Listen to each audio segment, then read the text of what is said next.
নবীজির ওই কথা কইয়া,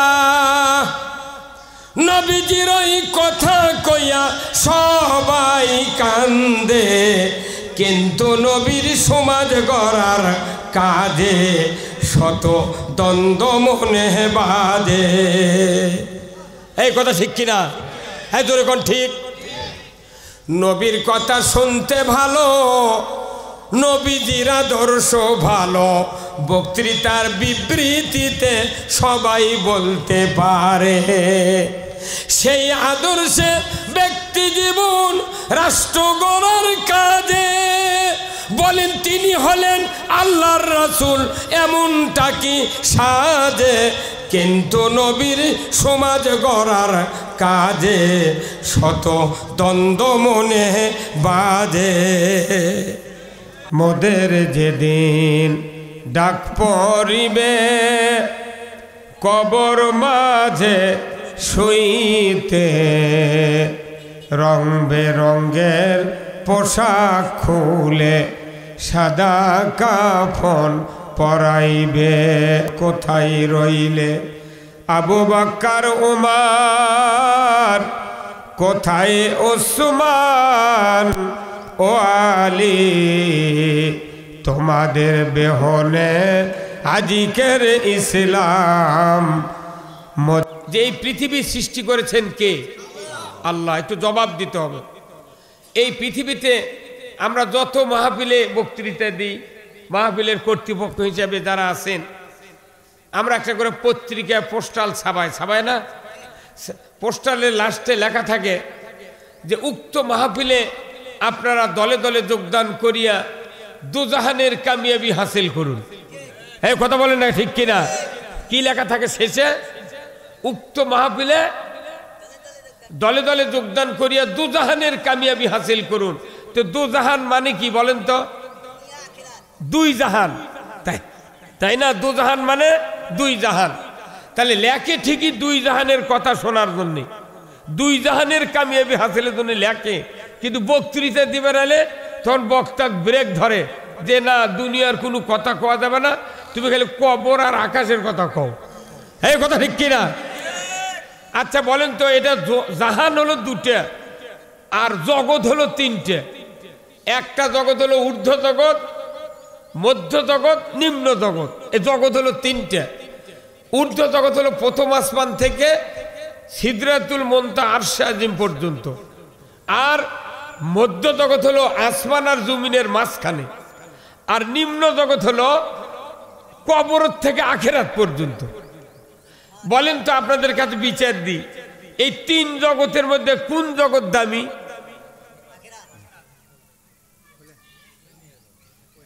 কোন? আখিরাত দামি হয়। আখিরাতে যদি 1 কোটি টাকা লেগে কব্বরত ছয় আর 4 আনার দাম নেই, টাকা কব্বরত পৌঁছে যাবে, একটা পান কিনবার পারবে না। হ্যাঁ কথা ধর না। সবচেয়ে দামি জগৎ হলো দুনিয়া, আর দুনিয়া মাজিরাতুল আখিরা। দুনিয়া হলো আখিরাতের কৃষিক্ষেত্র। যে দুনিয়ার 1 শতক জায়গার দাম 20 কোটি টাকা ঢাকায়। কত কোন টাকা? দুনিয়ার 1 শতক জায়গার দাম কত? 20 কোটি। এই 20 কোটি জায়গা, 20 কোটি 1 শতক জায়গার দাম। এই জায়গা যদি কেউ কিনবার চান, তাহলে ওই জায়গা বেচবার চাইলে লিবার পারবেন দলিল করে? তার খারিজ, খাজনা, পর্সা, রেকর্ড, 62 MR, CS সব জায়গা লাগবে। কত কোন টাকা? 1 শতক জায়গা কিনবার লাগে যদি এতগুলা কাগজ লাগে, আর এই পৃথিবীর চেয়ে দামি জায়গা হলো জান্নাত। কত কোন টাকা? রসুল বলছেন যে এই পৃথিবীর ভিতরে যত মালামাল আছে, যদি 10,000 বার বিক্রি করা হয়, আর এই মূল্য যদি একত্র করে যত টাকা হবে, যত স্বর্ণ মুদ্রা হবে, জান্নাতের একটা টেবিলের খুরার দাম হবে না। সুবহানাল্লাহ বলা গেল না? জান্নাতের একটা টেবিলের খুরার দাম হবে না। তাহলে জান্নাতের আবার কত দাম, দুনিয়ার কত দাম? দুনিয়াতে 1 শতকের দাম 20 কোটি, আর জান্নাতের একটা টেবিলের খুরার দাম, দুনিয়া 10,000 বার বেচলে মালামাল যা আছে তা দিয়েও একটা খুরা কেনা যাবে না। যেরকম আল্লাহু আকবার। আমি বিবেকের কাছে এটাই প্রশ্ন করতেছি আমাদের, যে তাহলে সবচেয়ে দামি জগৎ হলো মধ্য জগৎ। সেই জগতের নাম কি? দুনিয়া। দুনিয়া যদি অদামি করে আখিরাত যদি দামি বানাবে চায়, জিন্দিগিতে জান্নাতে যাওয়া যাবে না। কারণ আপনি যদি মনে করেন এইভাবে মরে গেলাম, হাসরের ময়দানে উঠলাম, আল্লাহ যখন হিসাব শুরু করবে করে জাহান্নামে দেওয়ার হুকুম হয়ে গেল, তখন আমি যদি বলি আল্লাহ বুঝিনি, আল্লাহ এইরকম জান্নাত জাহান্নাম আছে বুঝিনি, তুমি আর একটা বার পাঠিয়ে দাও আল্লাহ, ইনশাআল্লাহ। ওটা আবার ইনশাআল্লাহ ঢুকাচ্ছে, ইনশাআল্লাহ কোনো কাম কর্ম না, খালি তোমারই কাম কর্ম। ওটি 14 বার ইনশাআল্লাহ কয় আর পাঠিয়ে দিবি, কথা কনে গে পাঠিয়ে দিবি। তাহলে ওইখানে ইনশাআল্লাহ বলেও লাভ, একবারে গোল করা লাগবি, দ্বিতীয়বার কোনো চান্স। কতক্ষণ? পৃথিবীতে 3টা জিনিস একবার ব্যবহার হয়। 1 নাম্বার হলো মানুষের রুহু একবার ব্যবহার হয়। 2 নাম্বার খেজুরের গাছ লাগাচ্ছে, এখন দেখবেন ওই যে সাধারণ মোমো আছে গাছি তারাটে, প্রতি বছর জীবের 2 দিকে যে খুঁটা পোতে না, এটা কোনো প্রতি বছর নতুন বানান লাগবে। তাছাড়া এইবার লাগালো ওই পুরাতন খুঁটা যদি তুলে আবার উপরকার জীবেত লাগায়, তাহলে খুঁটা ভাঙ্গিয়া 1 ঠিলা রস পড়িয়া ওই ক্ষতিগ্রস্ত হবে। এই খুঁটা প্রতি বছর নতুন একবার ব্যবহার হয়। আর 3 নাম্বার ব্যবহার হচ্ছে, আগে সৌদি আরবে ছিল, হাজিরা বলছিল আছে যে পানি খাওয়ার গ্লাস ভেনো ওটা খায়াই ফেলে দেওয়া লাগে, ওটা 1 টাইম ইউজ। তো সেই 1 টাইম ইউজ এখন বাংলাদেশে প্লেট আর গ্লাস হচ্ছে, কতক্ষণ না গায়ে। তাহলে রুহু, খেজুরের গাছের খুঁটা আর এই প্লেট ছাড়া পৃথিবীতে সব 2 বারকে 100 বার ব্যবহার হয়। কথা বলেন। আবার পরীক্ষা যারা দিল 10 বিষয়, 2 বিষয় ফেল, আগামী বছর আবার 2 বিষয় দিবেন পারবি। কিন্তু মানুষ যদি কিয়ামতের দিন ফেল পড়া, কে দরখাস্ত অনলাইনে কর্ম হবে, অত সহজ নয়। এই জিনিসগুলো বুঝতে হবে যে পরীক্ষা যদি 1 বিষয় ফেল হয়, পরের বছর দেওয়ার কোনো চান্স আছে, কিন্তু মৃত্যুর পর এই জীবনটা যদি ফেলুয়ার হয়, আল্লাহর ইজ্জতের কসম, কোটি কোটি বছর তপস্যা করেও 1 সেকেন্ড আল্লাহ আযাব মুক্ত করতে পারবেন না। তাহলে আমাদেরকে প্রথমবারে পাশ করতে হবে, কথা ঠিক কিনা? এই পাশ করার জন্য 2টা বিষয় বেছে নিতে হবে। একটা হলো আল্লাহর আনুগত্য, রসুলের নেতৃত্ব। রসুল নিজে নেতৃত্ব দিয়েছেন, মদিনার মসজিদে ইমামতি করছেন, রাজত্ব চালিয়েছেন।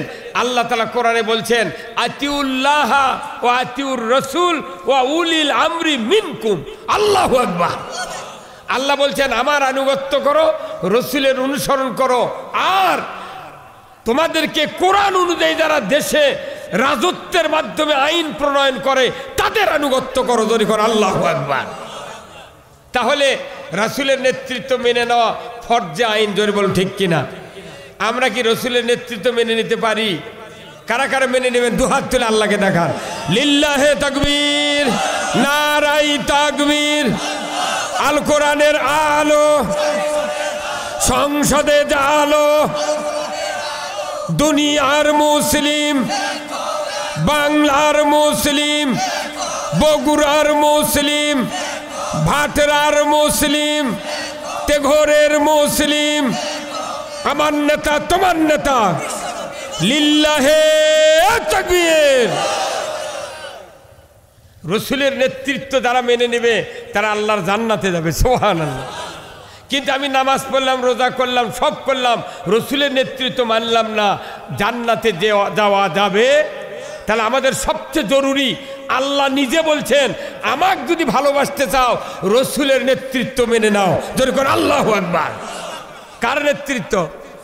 আসুন আমরা কোরআন থেকে সেই নেতৃত্বের কথা শুনবো। যে পথে চললে আল্লাহ জান্নাত দেবে, এই পথের কথা কোরআনে আছে না নাই?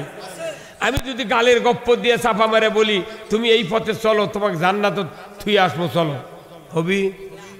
কার চাপা শোনা লাগবে? আল্লাহর বক্তব্য শোনা লাগবে, তবে কি আমি জান্নাতে যাব, কথা ঠিক কিনা? জান্নাতে যাওয়ার 1 নাম্বার পথ হলো ইহদিনাস সিরাতাল মুস্তাকিম। এটা কোন সূরাত আছে? এটা সূরা ফাতিহাত আছে। একটা মানুষ 40 বার করে দিনে পড়ে, খতম তারাবি 20 রাকাতে 20 বার পড়ে, কথা ঠিক কিনা? একই কথা, ইহদিনাস সিরাতাল মুস্তাকিম, আল্লাহ তুমি সরল সঠিক পথে পরিচালিত করো। তে সরল সঠিক পথ কার পথ? জোরেগণ কার পথ? না কালমার্সের, ফেরাউনের, নমরুদের, হামানের কোন নেতার পথ? কার পথ সোজা? ওই পথে চললে মুক্তি হবে, অন্য কোনো পথে মুক্তি মিলবে না। এখন মনে করেন এই যে আমার এক ভাইস্তা বক্তৃতা করলো, আইয়ুব আলী আনসারি, এনার এই জুব্বা যদি উল্টো করে গাওয়াত দিয়ে আসলো হিনি বাড়ির থেকে, আপনার সবাই আমাকে যা দেখে খালি জুব্বাই দেখলেন হিনি, কারণ জুব্বা উল্টো করার কারণে পকেট দুটা সাইডের বাইরে বলে হনি, বোতাম এটা ঘুরে উল্টে গেল হনি, তখন আপনার মনে মনে বলতেন এই লোকটা বোধহয় বউ মরে গেছে, কথা ঠিক কিনা? এই লোকটা জামা কাট দিয়ে বাড়ালো, কেউ শুধরে দিল না। এখন আমি যদি এখানে ওনাকে দেখি, তাহলে আপনাদের মধ্যে থেকে কেউ যদি বলেন হুজুর আপনি সব ভালো, জামা কে উল্টো, তখন উনি যিনি ধরে দিলেন শুধরে দিলেন তাকে বলিতে আপনার হায়াত দ্বারা হোক, আল্লাহ আপনার জীবনের গুনাহ মাফ করুক, আপনার জন্য ধন্যবাদ। খালি উল্টা আছে, সিধা করার পরামর্শ দিতে কত দোয়া। তাহলে এটা হচ্ছে জামা উল্টান সিধা করার পরামর্শ দেওয়ার কারণে আপনি এতগুলো দোয়া পেলেন, নিয়ামত পেলেন।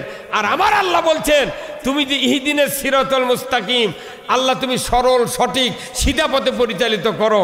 বলুন তো, সরল সঠিক সিধা পথে পরিচালিত করার কথা, পরিচালিত হওয়ার কথা, ওই সঠিক পথে চলার কথা নবী রাসূল বলেছিলেন, কথা ঠিক কিনা?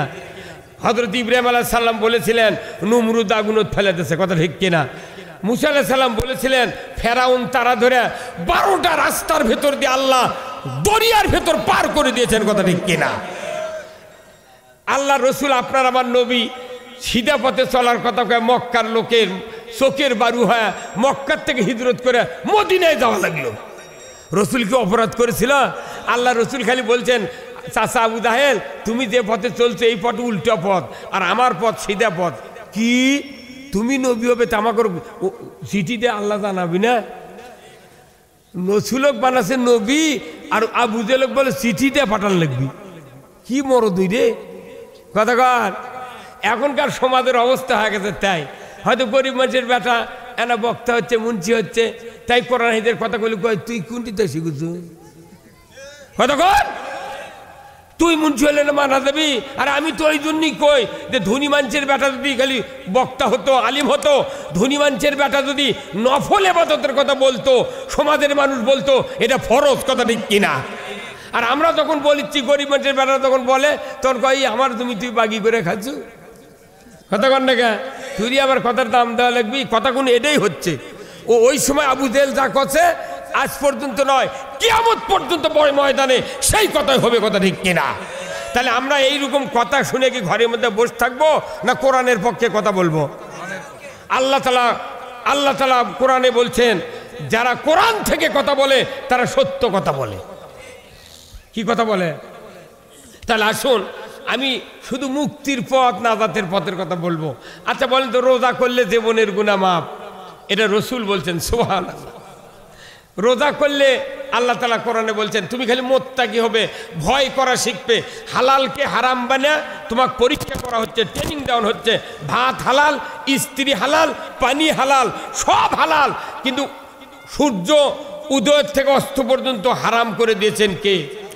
যেটা ডাইরেক্ট হালাল সেটা হারাম করে দিয়ে ট্রেনিং দেওয়াচ্ছেন কে? তাহলে যদি ডাইরেক্ট হালাল হোক হারাম করে দিয়ে আল্লাহ ট্রেনিং দেওয়ায়, সেই মানুষ আবার হারামের কাছে পরে যাওয়া যাবে? হ্যাঁ, তাহলে এই দেশে সুদ চলে, ঘুষ চলে, জেনা চলে, চুরি চলে, অন্যায় অপকর্ম, মদ, জুয়া সব চলতেছে। আজকে দেশে যারা দরিদ্র তাদের কাছে ঘরে ঘরে সুদের অর্থনীতি পৌঁছার পর তাদের জীবনটা জাহান্নামে চলে যাচ্ছে, কথা ঠিক কিনা?